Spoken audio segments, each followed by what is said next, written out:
યોગથી છે ને મન પ્રફુલ્લિત રહે, મન શાંત રહે અને તંદુરસ્ત પણ રહેવાય, યુવા દેખાય, એવું બધા કહેતા હોય છે કે યોગથી એટલી શાંતિ મળે છે, મનને પણ શાંતિ મળે છે. અને તમે જે સમજાવ્યું એમાં તમે એનર્જી સેન્ટર્સની વાત કરી, તો શું છે એનર્જી સેન્ટર્સ? શરીરમાં એકચ્યુઅલી એક આપણું એવું શરીર છે કે જેને આપણે જોઈ શકીએ છીએ. ભાઈ અત્યારે ફોટો લઈ રહ્યા છે, તારો ફોટો, મારો ફોટો, પણ આપણા બોડીમાંથી આ મિનિટે પણ ઇલેક્ટ્રોમેગ્નેટિક વેવ્સ નીકળતા હોય, એને કારણે ફરતું બીજું શરીર બને જેને ઓરા કહેવાય. અને એના માટે સ્પેશિયલ કેમેરા આવે, કિર્લન કેમેરા કહેવાય. એ કેમેરામાંથી જે ફોટો આવે એને કારણે 6 મહિના પહેલાં, 8 મહિના પહેલાં, 1 વર્ષ પહેલાં ખબર પડે કે આ શરીર પર કયો રોગ ક્યારે આવવાનો છે. કેન્સર થયું છે એ ડૉક્ટરને થયા પછી ખબર પડે. ઓરામાં પહેલાં, ઓરા ફોટોગ્રાફીમાં એ પહેલાં ખ્યાલ આવે. એ શા માટે ખબર પડે? કારણ કે એ જે સેકન્ડ બોડી કહું છું, ઓરા કહું છું, એમાં 7 એનર્જી સેન્ટર્સ છે. મેઇન ઘણા છે પણ 7 મેઇન છે. એ 7 એનર્જી સેન્ટરમાં આપણું આખું મેડિકલ સાયન્સ આપણે ડિસ્ટ્રીબ્યુટ કરી શકીએ. ધારો કે પગથી નીચેનો ભાગ છે, મતલબ હાફ, લોઅર હાફ.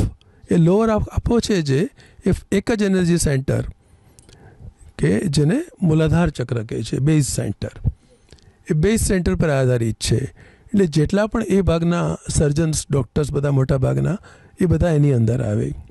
સેકન્ડ આવે એ કદાચ 50% પબ્લિકને ખબર કરે છે.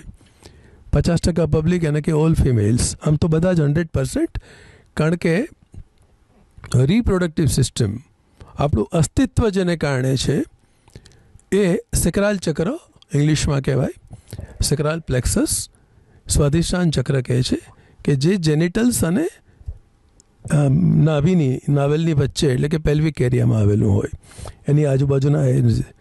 એટલે એન્ટાયર ગાયનેકોલોજીસ્ટ જેટલા છે એ આખી સ્ટ્રીમ મેડિસિનની એ ફક્ત આ એક ચક્રની ડૉક્ટર છે. સેમ વે રિપ્રોડક્ટિવ સિસ્ટમ કોઈ પણ મેલ્સની પણ એની પર આધારિત છે. એ પછી આવ્યું જેને મણિપુર ચક્ર કહેવાય, નાડીપુર ચક્ર કહેવાય, નાભી ચક્ર કહેવાય, અથવા સોલાર પ્લેક્સસ કહેવાય. એન્ટાયર ડાયજેસ્ટિવ સિસ્ટમ, એટલે કે જેટલા પણ ગેસ્ટ્રોએન્ટ્રોલોજીસ્ટ છે એ બધા એક જ ચક્રના ડૉક્ટર છે. અને એને કોન્ફિડન્સને લેવા દેવા છે, સેલ્ફ એસ્ટીમને લેવા દેવા છે. સેલ્ફ એસ્ટીમ લો હોય તો એ ચક્ર ઇમ્બેલેન્સ થાય, એની એનર્જી ઓછી મળે. વધારે હોય તો પણ વ્યક્તિ તોછડી થઈ જાય, ઓવર કોન્ફિડન્ટ થઈ જાય, બોલવામાં ધ્યાન ના રહે અને ગમે તેમ બોલે, ગમે તેનું ઇન્સલ્ટ કરી નાખે. આઈ એમ સમથિંગ જેને આપણે બહુ સામાન્ય ભાષામાં કહીએ છીએ, એવું મનમાં ઊંડે રહે. એ ચક્રના ઇમ્બેલેન્સના લક્ષણો છે. પછી જે વચ્ચોવચ્ચ ચક્ર છે એ આપણું હાર્ટ ચક્ર, અનાહત ચક્ર કહે છે. અને અનાહત ચક્ર છે એ 7 ચક્રોમાં વચ્ચે છે, એટલે એનું સૌથી વધારે ઇમ્પોર્ટન્સ છે. જેટલા પણ કાર્ડિયોલોજીસ્ટ છે એ બધા જ એના ડૉક્ટર છે.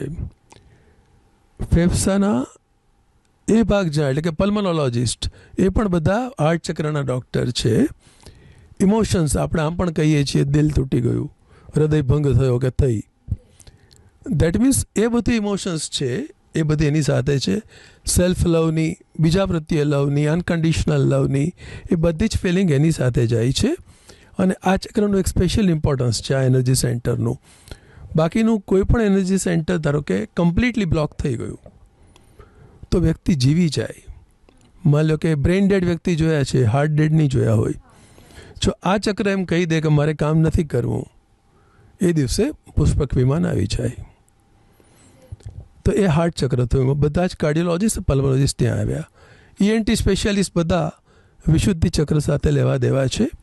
વ્યક્તિનું પબ્લિક સ્પીકિંગ, વ્યક્તિને લાઈફમાં કેટલી ક્રેડિટ મળે છે પોતાના કરેલા સાચા કામ માટે, એનો પ્રભાવ કેટલો પડે છે, એ બધું જ વિશુદ્ધિ ચક્ર સાથે છે. એના અવાજની ક્વોલિટી, એ તમામ વિશુદ્ધિ ચક્ર સાથે કનેક્ટેડ છે. જો ગિલ્ટ હોય, અમે અગેન કહું છું ઇમોશન સાથે લિંક્ડ હોય, જો વ્યક્તિને કોઈ પણ પ્રકારનું ગિલ્ટ હોય તેની 2 અસર આવે. એક, એને મિડબેકમાં પેઇન આવે, અને બીજું એને વિશુદ્ધિ ચક્રમાં ડેમેજ આવે, એને કારણે એની ક્રિએટિવિટી બ્લોક થાય, એના અવાજમાં ક્યાંય ને ક્યાંય તકલીફ થાય એને જોઈએ એવી ક્રેડિટ ના મળે. એટલે રેગ્યુલર લાઈફ માટે આ બહુ જ જરૂરી છે, કારણ કે દરેકને એટલી તો આશા હોય કે મેં જે કર્યું એટલી ક્રેડિટ તો મને મળે. જ્યારે એ ના મળે ત્યારે આપણને થોડું દુઃખ થાય છે, હકીકત છે. નર્વસ સિસ્ટમ એન્ટાયરલી થર્ડ આઈ ચક્ર, આજ્ઞા ચક્ર કહેવાય, અને એન્ટાયર નર્વસ સિસ્ટમ છે એનું કનેક્શન ત્યાં છે. એટલે જેટલા ન્યુરોલોજીસ્ટ છે આ એનર્જી સેન્ટર છે. યોગમાં પણ એનો ભાગ છે કે આપણું બ્રેઇન, બધા આપણા જે ન્યુરોન્સ છે એ બેલેન્સ રહેવા જોઈએ, વ્યવસ્થિત કામ કરવા જોઈએ. અલ્ઝાઇમર ધારો કે થાય છે ઘણાને આજકાલ. શા માટે થાય છે? કારણ કે ન્યુરોન્સમાં તકલીફ આવી. બેઝિકલી આજ્ઞાચક્રમાં ગુસ્સો ભરી રાખેલો હોય મનમાં, તો આજ્ઞાચક્ર બ્લોક થાય અને નર્વસ સિસ્ટમમાં ક્યાંય ને ક્યાંય તકલીફ થાય. અને જે સૌથી કોમન ડિઝીઝ આજકાલ ચાલ્યું છે, WHO એવો એસ્ટિમેટ હતો પહેલાં 2019નો કે દર 5માંથી 1 વ્યક્તિને ડિપ્રેશન છે. કોરોના પછી એવું કહેવાય છે કે WHO જે ઇન્ફોર્મલ જે એસ્ટિમેટ છે દર 2 વ્યક્તિ એકનો છે ડિપ્રેશનનો. કારણ કે ઘણી બધી ઉથલ પાથલ કોરોનામાં થઈ ગઈ. તો જે ક્રાઉન ચક્ર કહેવાય, માથાના તાળવાનો ભાગ, એની આજુબાજુમાં જે એનર્જી નીકળે, સ્પિરિચ્યુઅલી એનું બહુ ઇમ્પોર્ટન્સ છે. અને બીજું, જ્યારે એમાં ઇમ્બેલેન્સ આવે ત્યારે વ્યક્તિ બહુ જ વિચાર્યા કરે, પરિણામે ડિપ્રેશનમાં જાય. એટલે સાયકિયાટ્રી અને ન્યુરોલોજી બંનેનો પાછો ત્યાં ભાગ આવે. So this is in all about 7 ચક્ર ઇન વેરી પ્રાઇમરી લેંગ્વેજ. બાકી તો ઘણું બધું ડીપ છે, આખું એક પૂરું સાયન્સ છે. પણ આ બધું જ જ્યારે બેલેન્સ થતું જાય તો એને સમગ્ર યોગ કહી શકાય. જી, એટલે 7 ચક્રો છે, ને જે ચક્રો આપણા શરીરનું, આપણો જે બિહેવિયર છે તે ડિફાઇન કરે છે. ચક્રો આધારિત જે કહી શકાય છે, જે સમજણ આપ્યું ને, તમે તો 25 વર્ષથી સંકળાયેલા છો, એટલે નોલેજ તો હું તમને છે ને એક પૂછવા માંગીશ અત્યારે